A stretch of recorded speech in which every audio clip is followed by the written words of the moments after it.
اعوذ باللہ من الشیطان الرجیم بسم اللہ الرحمن الرحیم ان اللہ وملائکتہ یصلون علی النبی یا ایھا الذین آمنوا صلوا علیہ وسلموا تسلیما۔ صدق اللہ مولانا العظیم۔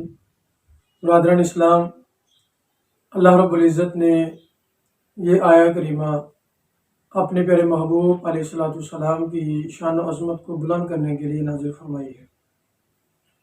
اس آیت پاک میں اگر ہم غور کریں تو فعل تو ایک ہی ہے کہ درود و سلام پڑھا جانا، لیکن اس کے فاعل جو ہیں وہ تین ہیں۔ سب سے پہلے لفظ اللہ یہ بتاتا ہے کہ اللہ رب العزت درود بھیج رہا ہے۔ دوسرے نمبر پہ وملائکتہ بتاتا ہے کہ یہ فعل اللہ کے فرشتے بھی کر رہے ہیں۔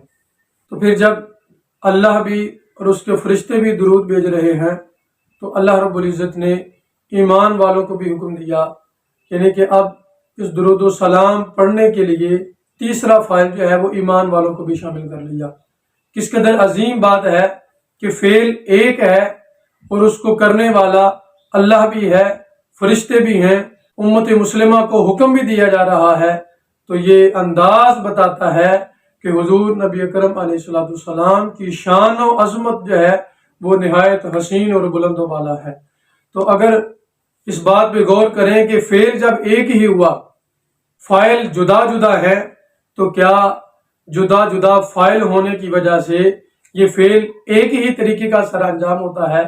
تو اس کے لیے ہم بخاری شریف کی روایت ہے کہ جس کو امام ابو العالیہ فرماتے ہیں کہ جب اس فعل کی نسبت اللہ کی طرف ہوتی ہے تو پھر اس کا مطلب یہ ہے کہ فَهِيَ مِنْهُ عَزَّ وَجَلَّ ثَنَاؤُهُ عَلَيْهِ عِنْدَ الْمَلَائِكَةِ وَتَعْظِيمُهُ، یعنی کہ اللہ رب العزت کے درود بھیجنے کا مطلب یہ ہے کہ وہ کریم ذات، وہ عظیم ذات فرشتوں کی بڑی محفل میں اپنے پیارے محبوب احمد مجتبیٰ حضرت محمد مصطفیٰ صلی اللہ علیہ وآلہ وصحبہ وسلم کی تعریف و ثنا کرتا ہے۔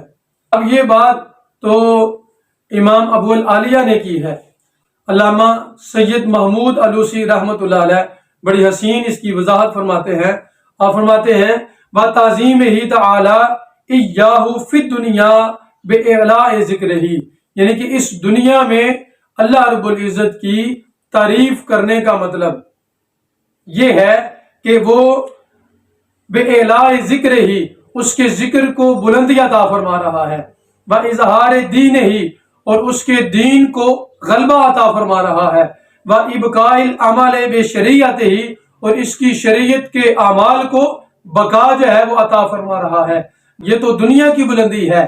دنیا میں درود بھیجنے کا معنی اللہ تعالیٰ کی طرف سے ہے۔ اب آخرت کی میں کیا ہے؟ فرمایا وَفِي الْآخِرَةِ بِتَشْفِيعِهِ فِي أُمَّتِهِ، یعنی کہ اس کی امت کے معاملے میں اس کی شفاعت کو روز آخرت میں قبول فرما دیا۔ وَإِجْزَالِ أَجْرِهِ وَمَصُوبَتِهِ، حضور علیہ الصلوۃ والسلام کو بہترین اجر و ثواب عطا فرمایا۔ وَإِبْدَاءِ فَضْلِهِ لِلْأَوَّلِينَ وَالْآخِرِينَ بِالْمَقَامِ الْمَحْمُودِ، اور فرمایا مقام محمود پر فائد فرما کر اولین و آخرین میں اپنے محبوب کی فضیلتوں کا اظہار فرما دیا۔ وَتَقْدِيمِهِ عَلَى كَافَّةِ الْمُقَرَّبِينَ بِالشُّهُودِ، اور تمام مقربین پر حضور آقا کریم علیہ الصلوۃ والسلام کو سبقت عطا فرما کر جو ہے اللہ نے اپنے محبوب کی شان کو آشکار فرما دیا ہے۔ تو سامعین سے بکر یہ بات اللہ رب العزت کی طرف سے حضور نبی اکرم علیہ الصلوۃ والسلام پر درود بھیجنے کا معنی ہے۔ اب اس کا دوسرا فائل کہ فرشتے بھی حضور علیہ الصلوۃ والسلام پر درود بھیج رہے ہیں، تو اس کا معنی کیا ہے؟ فرشتوں کے درود بھیجنے کا مطلب یہ ہے کہ فرشتے اللہ کی بارگاہ میں دعا کر رہے ہیں کہ اے باری تعالیٰ اس پیارے رسول علیہ الصلوۃ والسلام کی درجات میں بلندیاں عطا فرما، اے باری تعالیٰ اس کے فضل و کمال میں بلندی عطا فرما، اے باری تعالیٰ اس کے ذکر کو مزید رفعتیں عطا فرما۔ تو پھر جب تیسرے نمبر پہ ایمان والوں کو، اہل اسلام کو بھی درود و سلام پڑھنے کا حکم دیا جا رہا ہے، تو اب اس کا معنی کیا ہے کہ اہل ایمان جب درود و سلام پڑھتے ہیں تو پھر اس کا مطلب کیا ہے؟ تو اس کو بڑے حسین انداز میں علامہ ابن منظور نے جو ہے اس کی تفصیل فرمائی ہے۔ آپ فرماتے ہیں کہ جب بندہ مومن جو ہے اللہ کی بارگاہ میں عرض کرتا ہے اللہم صلی علی سیدنا محمد، تو اس کا معنی یہ ہوتا ہے کہ عظمہ فی الدنیا بإعلاء ذکرہ، اے باری تعالیٰ اس کریم ہستی کو، اس محبوب ہستی کو دنیا میں اس کے ذکر کو بلندیاں عطا فرما، وإظہار دعوتہ، دنیا میں اس کی دعوت کو جو ہے وہ غلبہ عطا فرما، اور وإبقاء شریعتہ، اے باری تعالیٰ اس محبوب کی شریعت کو ہمیشہ کے لیے قائم دائم فرما، وفی الآخرۃ بتشفیعہ فی امتہ، اور روز آخرت اس محبوب ہستی کی شفاعت کو اس کی امت کے بارے میں قبول فرما، اور فرمایا وتضعیف اجرہ ومثوبتہ، یعنی کہ اس کے اجر و ثواب کو باری تعالیٰ کئی گنا زیادہ فرما، کئی گنا بڑھا دے۔